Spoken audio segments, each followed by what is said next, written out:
Batang-bata pa lamang ang anak ni Mang Felipe ay nakikita na siya nito na nagugupit siya ng mga buhok ng ibang mga tao. Isa kasing barbero ang lalaki at ang totoo niyan ay dinarayo pa siya ng mga tao mula sa ibang bayan. Paano naman kasi ay magaling si Mang Felipe at talagang inaayos nito ang kanyang trabaho. Tay, gusto ko po na balang araw ay maging magaling na barbero din po ako katulad nyo, sabi ng batang si Leo sa kanyang ama.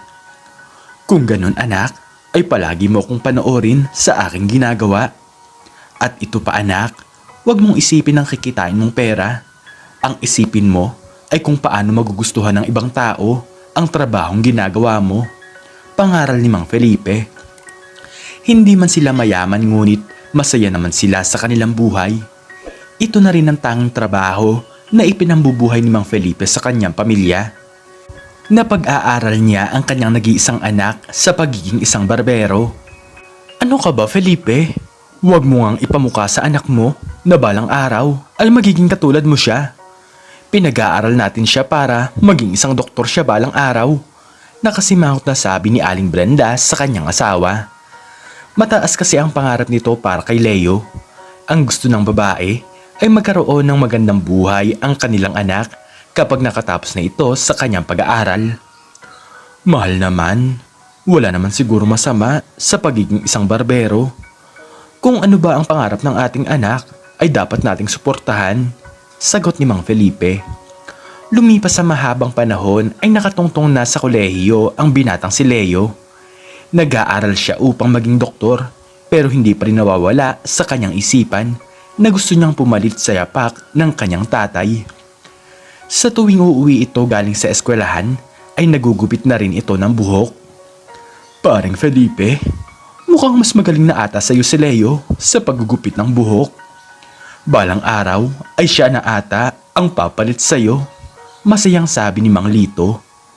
Ganyan talaga pare, tumatanda na kasi ako. Pero ang mahalaga ay naipasa ko naman sa aking anak ang aking talento. Natatawang sagot ng lalaki. Talagang masaya si Leo na natutunan niya ang trabaho ng kanyang ama. Lalo na at maraming mga tao ang pumupuri sa kanya. Ngunit taliwas pa rin si Aling Brenda sa kagustuhan ng kanyang anak na maging isang magaling na barbero balang araw. Isang araw ay may isang mayamang lalaki naman ang walang ginawa sa buhay kundi ang asikasuhin ang kanyang mga negosyo. Wala na itong oras para sa kanyang sarili at ang mahalaga lamang sa kanya ay ang mas maparami pa ang kanyang pera. Daddy, magpahinga naman po kayo. Panay na lamang po trabaho ang inyong inaasikaso, sabi ng binatang si Andrew sa kanyang tatay. Handa kong gawin ang lahat para sa inyo anak. Ang gusto ko ay yung hindi na kayo maghihirap kung sakaling mawala man ako sa mundong ito, sagot ni Mr. Soriano. Ang gusto naman ng lalaking ito ay maipamana kay Andrew ang lahat ng kanyang mga pinaghirapan. Mahal na mahal talaga niya ang kanyang pamilya at ayaw niya na magkakaroon ng mga ito ng problema sa pera. Pero daddy, sobra-sobra na po ang ating pera. Kayo naman po ang mahihirapan. Palagi na po kayong hindi makatulog tuwing gabi, nag-aalalang sabi ni Andrew. Ngunit kahit ilang beses pa itong pagsabihan ng binata ay hindi naman nakikinig ang matanda. Patuloy pa rin ito sa kanyang pagtatrabaho dahil nasanay na si Mr. Soriano na ganito ang takbo ng kanyang buhay. Lumipas ang mahabang panahon ay bigla na lamang hindi umuwi ng bahay si Mr. Soriano. Sobra na talagang nag-aalala ang mag-ina dahil baka may nangyari ng masama sa kanilang padre de pamilya. Nasaan na kaya si Daddy? Kahit na-report na natin sa mga pulis ang kanyang pagkawala ay wala pa ring balita. Malungkot na sabi ni Andrew. Ang hindi alam ng isang pamilya ay nawala ito sa kanyang sariling katinuan. Habang nasa malayong lugar ay bigla na lamang nasira ang isipan at nagpagala-gala na lamang sa daan. Ilang araw ang lumipas ay sobrang dungis na talaga ng mukha ni Mr. Soriano. Napagsamantalahan pa ito ng ibang mga tao at ninakaw ang kanyang mga kagamitan, pati na rin ang kanyang mga damit. Kaya hindi mo na talaga makikilala ang lalaki at nang dahil doon ay naging mukha itong isang pulubi. Binibigyan na lamang ito ng mga taong dumadaan dahil hindi mo talaga mapagkakamalan na isa itong mayaman. Lumipas pa ang mga taon ay hindi na umasa pa si Andrew at ang kanyang ina na mahahanap pa nila ang kanyang ama. Naiisip na lamang nila na baka may taong gumawa dito ng masama dahil alam naman nila na mayaman ang kanyang tatay. Halos buwan-buwan silang nagtitirik ng kandila sa pag-aakala na wala na talaga si Mr. Soriano. Daddy, kung nasaan man po kayo, pangakong aalagaan ko po ang inyong mga pinaghirapang mga negosyo, sabi ni Andrew sa kanyang isipan. Kahit si Andrew na ang may hawak ng mga ito ay hindi pa rin sila nakakalimutan ng kanilang ibang mga kasosyo. Mabuti kasi talagang tao si Mr. Soriano at likas dito ang pagiging matulungin. Isang araw naman ay napatigil si Leo sa kanyang pag-aaral simula nang magkasakit si Mang Felipe. Siya na ang pumalit sa kanyang tatay bilang pinakamagaling na barbero sa kanilang bayan. Anak, lagi mo lang sundin ang mga payo ko sa'yo. Huwag kang titingin sa pera at palagi kang maging masaya sa iyong trabaho. Palagi mong isipin na dapat ay masaya ang isang tao matapos mo silang magupitan ng buhok. May hinang sabi ni Mang Felipe sa kanyang anak. Opo tay, hindi ko po sisirain ang pangalan niyo at pangakong ako po ang susunod sa inyong yapak. Magalang na sagot ng binata. Hindi nagtagal ay pumanaw si Mang Felipe nang dahil sa kanyang karamdaman. Maraming tao ang nalungkot ng dahil dito dahil ang iba sa kanila ay simula bata pa lamang ay nasanay na si Mang Felipe na ang kanilang barbero. Lumipas ang ilang buwan ay ipinagpatuloy ni Leo ang kanyang pangako sa kanyang namayapang ama. Dinarayo pa rin sila ng maraming mga tao kaya naglagay siya doon ng litrato ni Mang Felipe. Hanga talaga ako sa tatay mo. Kahit pumanaw na siya ay hindi pa rin siya nakakalimutan ng ibang mga tao. Alam mo ba Leo, noong araw ay ginugupitan niya ang mga pulubi sa daan na kung saan ay walang pambayad. Ang gusto lang naman talaga ng tatay mo ay ang maging maayos ang itsura ng ibang mga tao. Nakangiting sabi ng isang matandang lalaki. Tumulo na lamang ang mga luha sa mga mata ni Leo. Para sa kanya ay sobrang swerte niya talaga na nagkaroon siya ng isang mabuting ama. Hirap man sa buhay ngunit tumutulong pa rin sa kanyang kapwa. Ganun po ba? Hindi po naikwento sa akin ni tatay ang tungkol sa bagay na yan.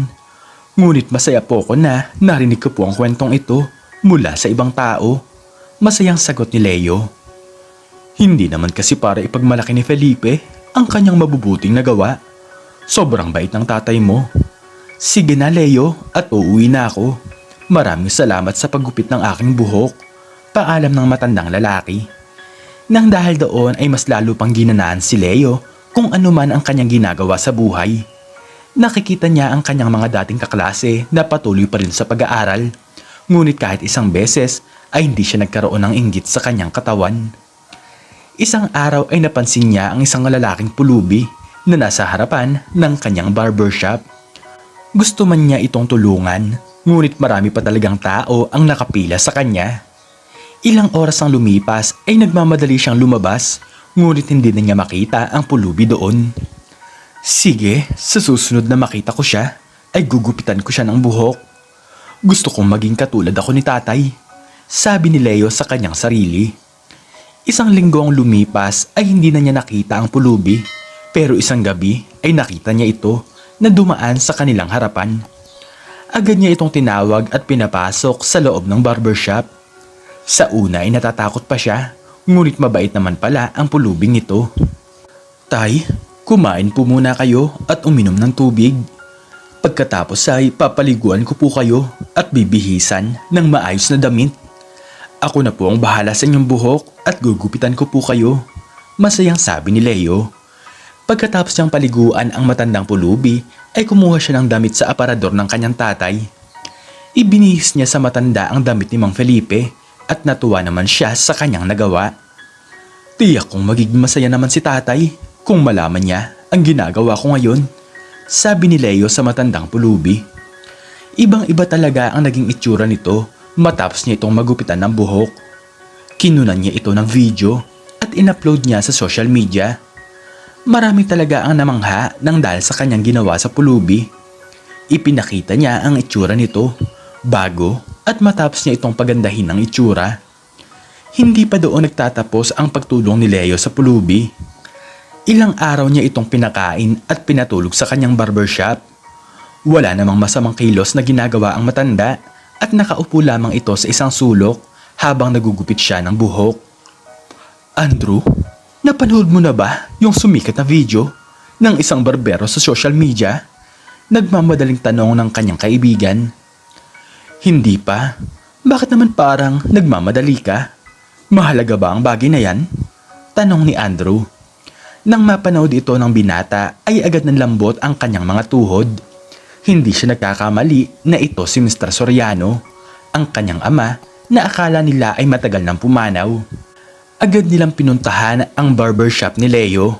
Malayo-layo rin ang lugar na ito at inabot pa sila ng 8 oras sa kanilang biyahe. Kabang-kaba talaga si Andrew na para bang hindi siya handa sa kanyang sarili na muli niyang makikita ang kanyang ama. Si Leo naman ay napagdesisyonan sa kanyang sarili na simula ngayon ay doon natitira ang matanda. Handa niya itong tulungan kahit na hindi niya naman ito kilala.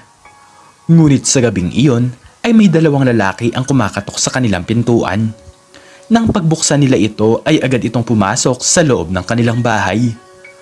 Teka, sino po kayo? At ano po ang balak niyong gawin sa amin? Pakiusap, wala po kaming pera. Kinakabahan sabi ni Leo. Hindi na kasi nakapagpigil si Andrew na muling makita ang kanyang ama. Huwag kang matakot. Pasensya na kung pumasok agad ako dito sa loob ng inyong bahay. Siya ang aking ama. At paano naman siya napunta dito? Tanong ni Andrew. Ipinaliwanag ni Leo kung ano ba ang nangyari.